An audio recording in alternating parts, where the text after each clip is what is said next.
Allahu Akbar. Allahu Akbar. Assalamualaikum warahmatullahi. Allahu Akbar. Allahu Akbar. Allahu Akbar. Allah.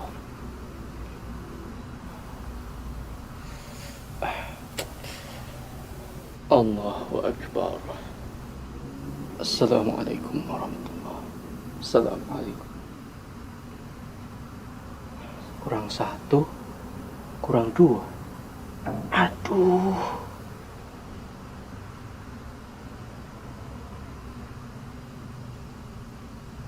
Alhamdulillah wassalatu wassalamu ala rasulillah. Pemirsa yang berbahagia, apa yang kita saksikan adalah satu kejadian ketika orang lupa sehingga dia ragu mengenai jumlah rakaat dalam sholat yang telah dia kerjakan.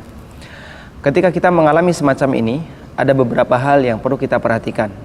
Yang pertama, bahwasanya ragu terkait jumlah rakaat sholat itu tidak membatalkan sholat.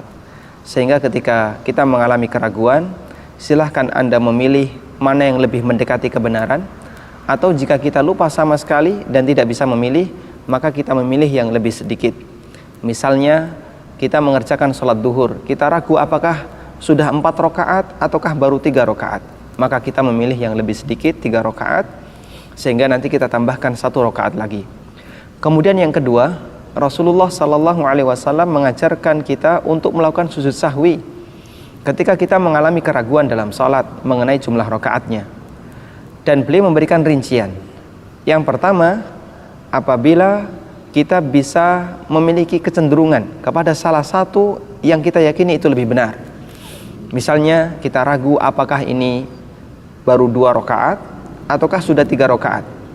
Dan kita ingat nampaknya kita belum tasyahud awal, maka kita memilih 2 rakaat karena itu yang lebih mendekati. Kemudian selanjutnya kita melakukan salam, artinya sholat sampai selesai, lalu sujud sahwi 2 kali. Yang kedua, ketika kita sama sekali tidak bisa memilih mana yang lebih mendekati kebenaran, maka kita memilih yang lebih sedikit. Misalnya kita ragu 2 atau 3, maka kita pilih 2. Kemudian kita tambahkan 1 lagi, sehingga kita semakin yakin kalau sholat kita tidak kurang jumlah rakaatnya. Selanjutnya kita melakukan sujud sahwi sebelum salam. Lalu bagaimana jika kita tidak tahu ternyata di sana ada sujud sahwi?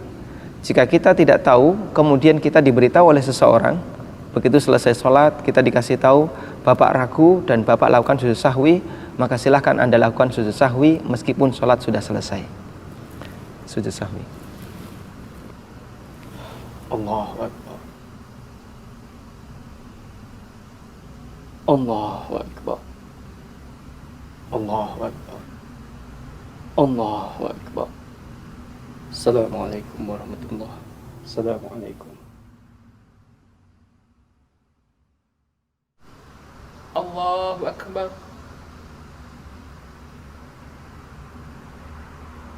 Allahu Akbar. Allahu Akbar. Subhanallah. Subhanallah.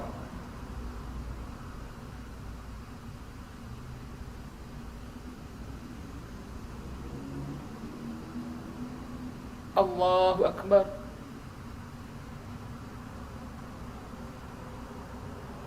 Allahu Akbar. Allahu Akbar. Subhanallah. Allahu Akbar. Assalamualaikum warahmatullahi. Assalamualaikum warahmatullahi.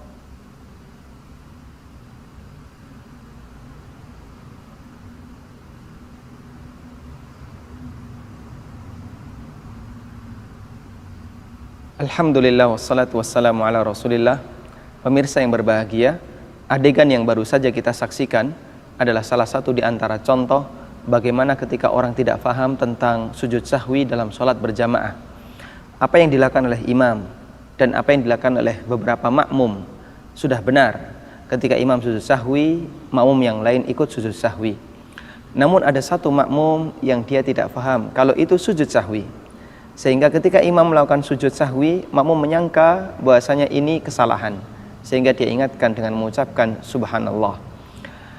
Dan terkait sujud sahwi dalam sholat berjamaah, kaidah yang berlaku bagi makmum adalah ketika imam melakukan sujud sahwi sebelum salam, maka makmum juga ikut sujud sahwi bersama imam, karena makmum harus mengikuti imam.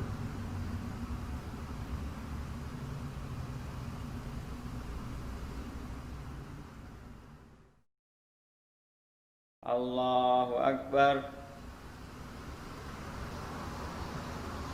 Allahu Akbar. Subhanallah. Subhanallah. Subhanallah.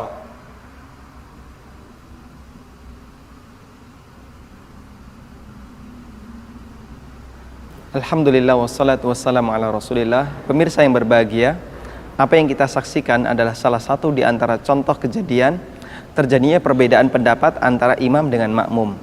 Imam lupa melakukan tasyahud awal dan makmum mengingatkan dengan ucapan subhanallah, namun imam tidak mengikuti apa yang disarankan oleh makmum dan dia tetap berdiri. Bagaimana kesimpulan yang tepat tentang masalah ini? Yang pertama, tentang orang yang lupa tasyahud awal. Bagi orang yang lupa tasyahud awal, di situ ada dua keadaan. Yang pertama, jika dia ingat setelah berdiri sempurna ke rakaat yang ketiga, maka dia tidak perlu kembali untuk duduk melakukan tasyahud awal.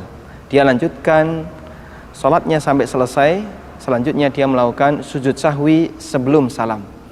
Yang kedua, jika dia teringat sebelum berdiri sempurna ke rakaat yang ketiga, maka dia balik duduk lagi dan melakukan tasyahud awal, lalu dia sempurnakan sholatnya dan tidak ada syariat untuk melakukan sujud sahwi. Lalu bagaimana ketika dia mengalami lupa pada waktu sholat jamaah, imamnya lupa, makmumnya mengingatkan? Kondisinya sama seperti yang tadi kita jelaskan. Jika imam sudah berdiri sempurna dan makmum baru mengingatkan dengan mengucapkan subhanallah, maka imam tidak perlu kembali duduk dan makmum mengikuti apa yang dilakukan oleh imam, mereka berdiri sempurna ke rakaat berikutnya. Namun jika imam sudah diingatkan sebelum imam berdiri sempurna, sehingga ucapan subhanallah sudah diterima oleh imam sebelum berdiri sempurna, maka imam kembali duduk dan melakukan tasyahud awal, kemudian makmum juga duduk tasyahud awal, selanjutnya selesaikan sholat dan tidak ada sujud sahwi. Ini seperti yang dilakukan oleh Rasulullah SAW, sebagaimana dalam sebuah hadis yang diriwayatkan oleh Imam Ahmad, Abu Dawud dan yang lainnya dari sahabat Mughirah bin Syu'bah.